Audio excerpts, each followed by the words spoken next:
Hej piger.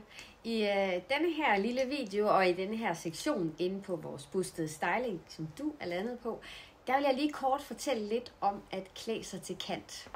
At klæde sig til kant, vi kender alle sammen de dage, hvor vi synes vores tøj er kedeligt, og jeg har bare aldrig noget til på, og jeg ligner alle de andre.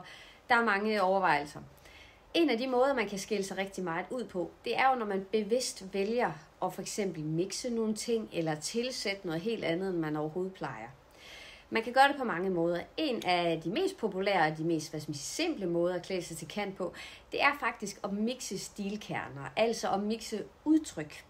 I det her tilfælde kan det være at mixe noget råt med noget blonde, med noget strik. Altså ikke bare har vi noget råt, og vi har noget feminint, vi har noget klassisk. Man kan også være endnu mere modig. Og så kan man lige tilsætte sådan en her, som er noget sporty. Her vil jeg jo så klart sige, her har man klædt sig til kant. Altså man har mixet nogle udtryk, man har mixet nogle stilkerner.